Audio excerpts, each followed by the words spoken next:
Well, and another point for that, and this is something that I'm learning myself, and that's if I am the negative person, and I consider myself a pretty happy, positive person most of the time, and I was until menopause. And then I don't know what happened. It was like flipping on a light switch, and it was not a good light switch. But I woke up in the morning and all my hormones are all wackadoodle, and I would find myself being really mean and miserable for no good reason. And I found, and this is just kind of a true confession, but I found that the HALT system works really well for me. And the HALT system is if you will reserve your comments when you're hungry, angry, lonely, or tired, it will prevent a whole lot of headache. And I say this because when you're hungry, angry, lonely, or tired, we have a tendency to make decisions that are probably not our best, and we're not at our wisest. And so, whether we're having a serious conversation that needs to be monitored, or whether it's just our own personal attitude, I figure that the HALT system works really, really well for me.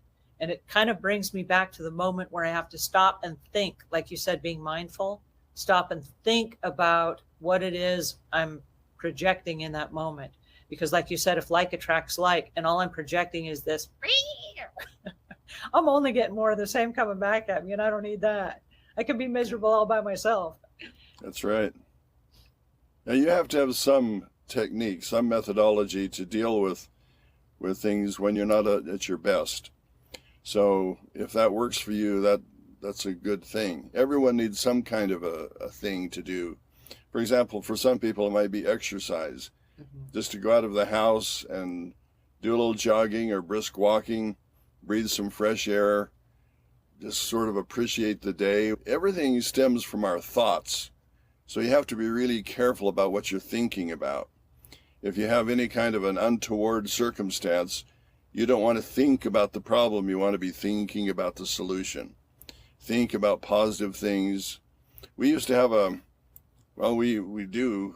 Not everyone is still around, but the kids have all dissipated in directions. But we have a big sign in our house that says, Daily Dynamic Transition.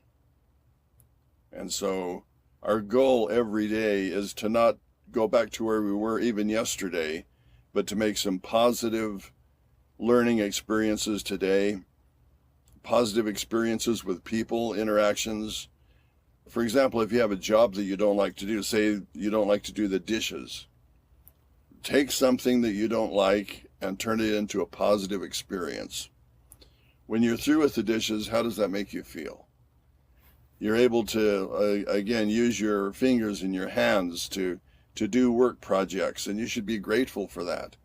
So if you're doing things that you don't really enjoy doing, but you're grateful while you're doing them, it's going to change your attitude. It's going to change your energy flow.